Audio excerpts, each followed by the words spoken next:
Hello, everyone. Today we are going to discuss 5 manifesting myths that I promise you'll feel better once you have removed them. But they are very common indeed, and they are actually stumbling blocks for you to be free to manifest without those lies that you believe to be true. So, without further ado, let's get into it. Myth number 1, your emotions manifest. That's a myth. Your emotions don't manifest because they are a manifestation. Your emotions are a creation of the identity or your state of being, whatever term you prefer. Your state of being, your identity creates the emotion. The emotion, just like the thoughts, are byproducts, so to speak, of the identity. And they are a creation, a manifestation themselves. Therefore, they do not manifest anything. And for those of you who are going to say, but what about what Neville said? Neville said that feeling is the secret. Feeling manifest. No, he didn't say that. And this is what he said exactly.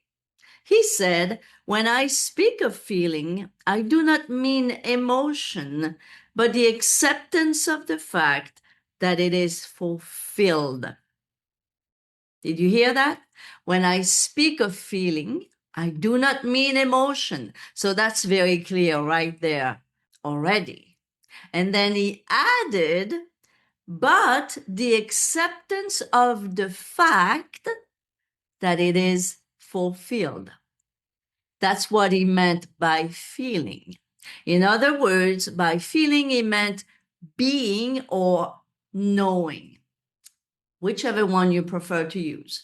Knowing that it is done or being the person who knows that it is done or already has it or be it. That's what he meant by feeling, and he never meant that feeling meant emotions.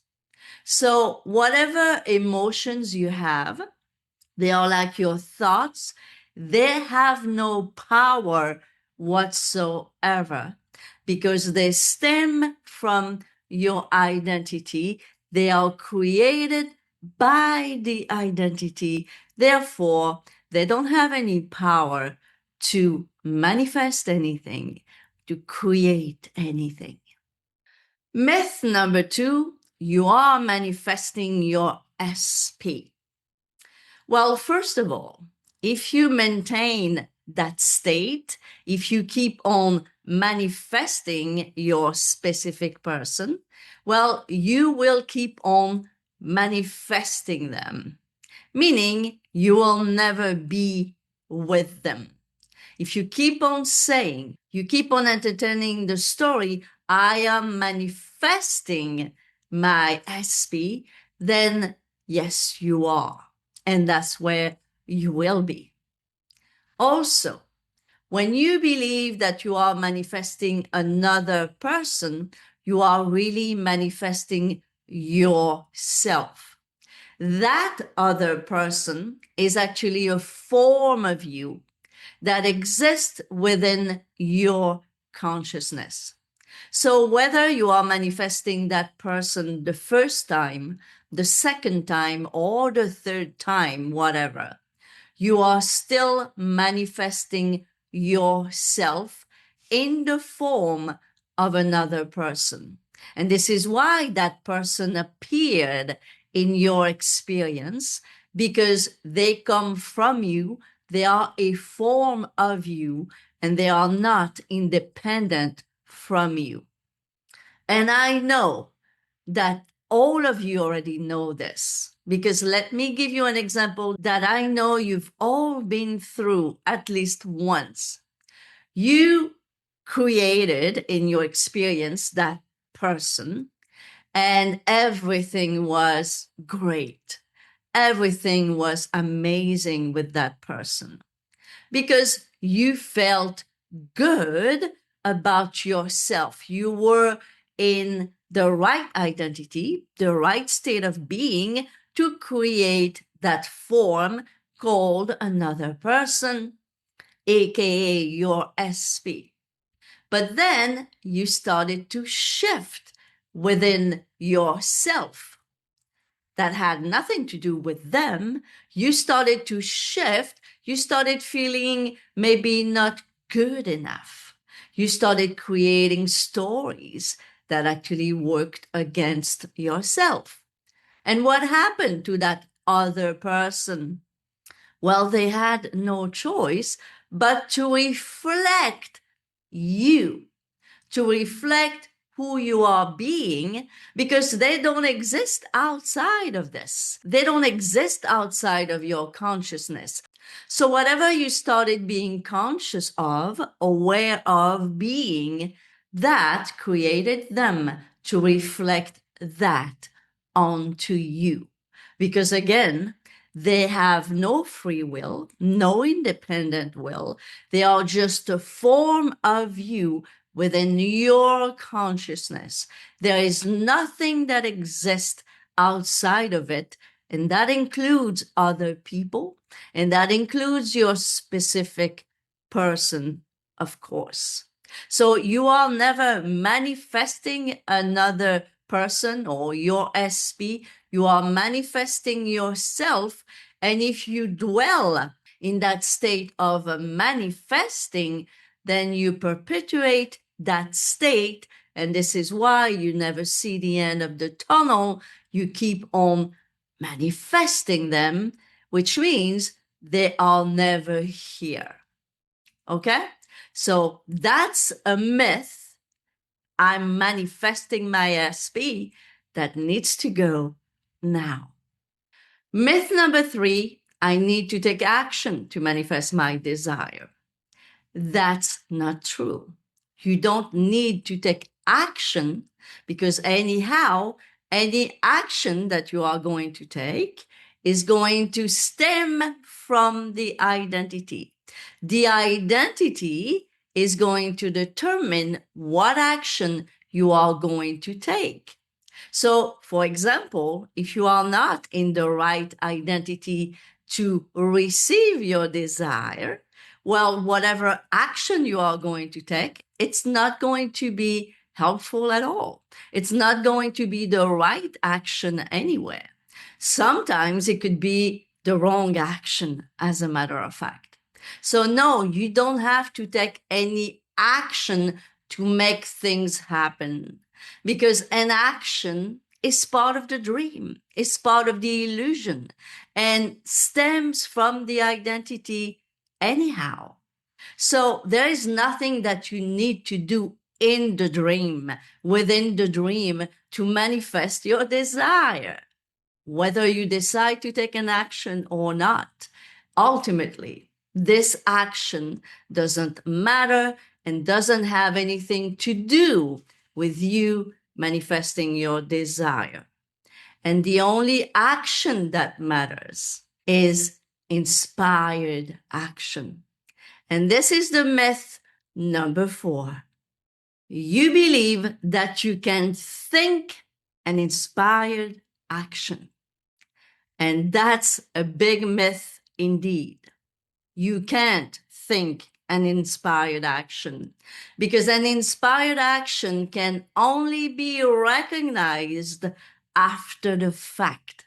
You can never, ever, ever know that an inspired action is an inspired action while you are in it.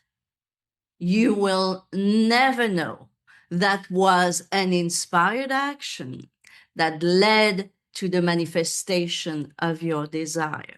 Because more often than not, those inspired actions have nothing to do with your desired fulfill, in the sense that you wouldn't know, you wouldn't recognize in any way, shape, or form that what you are going to be inspired to do is going to lead to what you actually desire.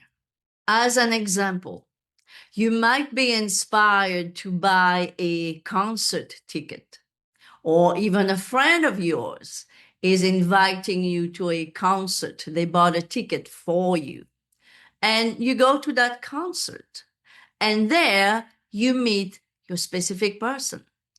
But you would never know that. It's impossible for the character to know that going to a concert or feeling like, oh, I want to buy a ticket concert will lead you to your desire. And that's just an example because I don't have any better one that come through my head right now. But whatever that inspired action is, it is not something you can recognize before the fact. It is not something you can think into existence ever. And if you ask me, or even if you ask yourself, is this an inspired action? Well, it isn't. You wouldn't have the time. You wouldn't even think of asking me or even yourself if an action is an inspired action that will lead to your desire. If it's really an inspired action, you would just go ahead and do it. And after the fact, and only after the fact, you will realize, oh, that was an inspired action that led me to point B.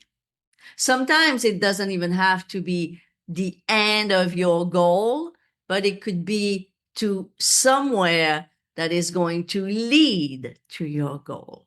So again, it's a myth to think that you can think an inspired action.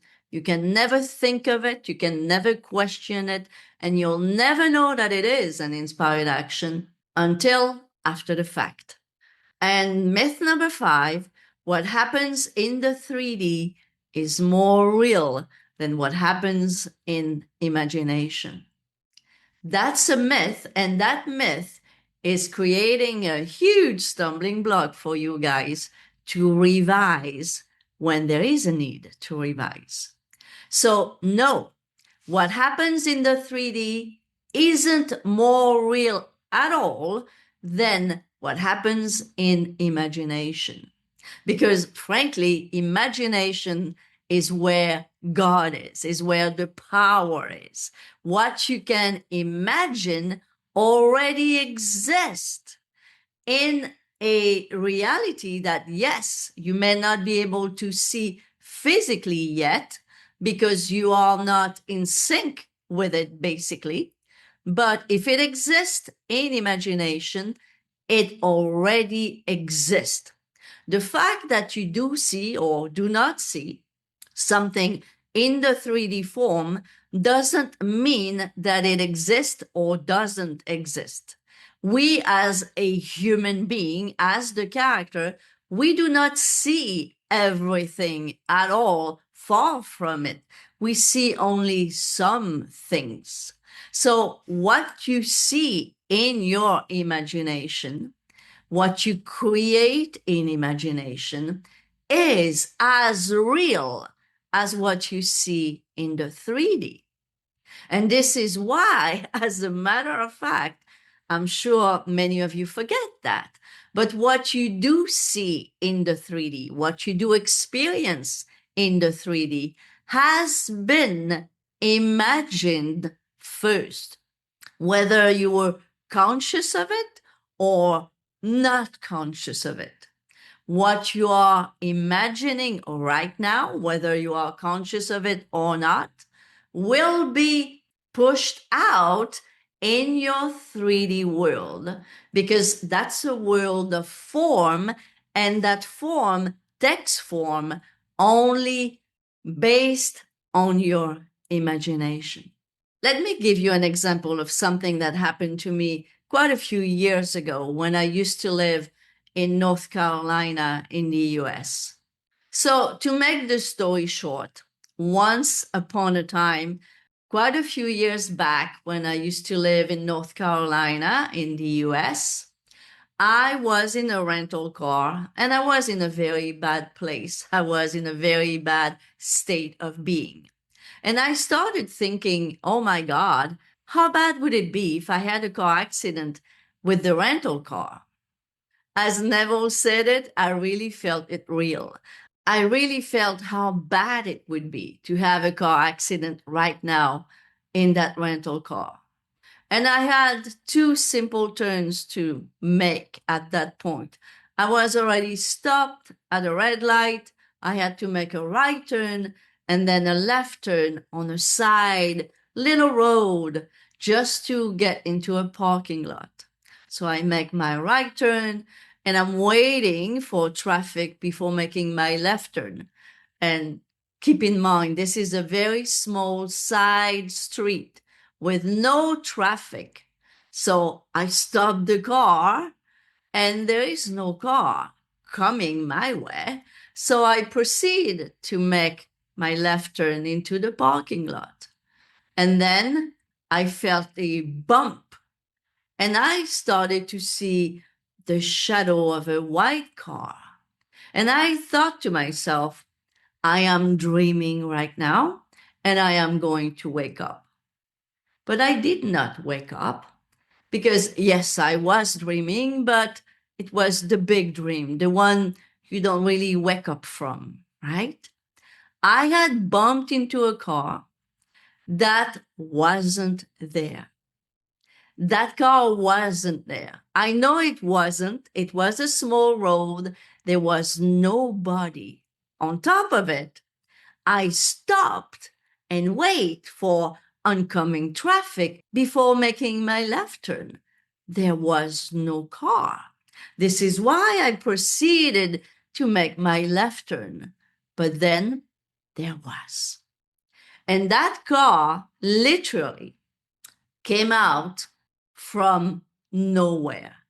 I created that whole car to bump into out of nowhere.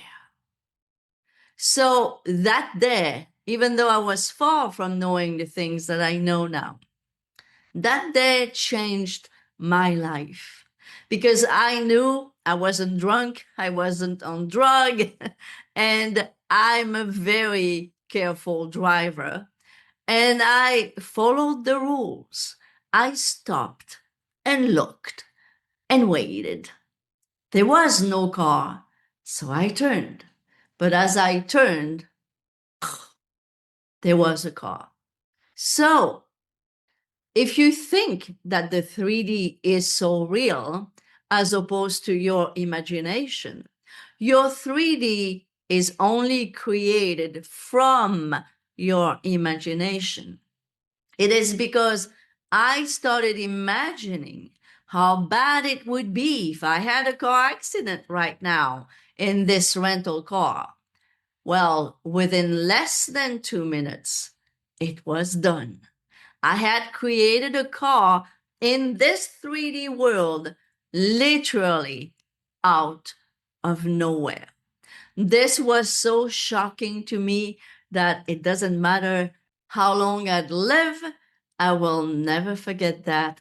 I will never forget the feeling of knowing that there was nothing and then there is something.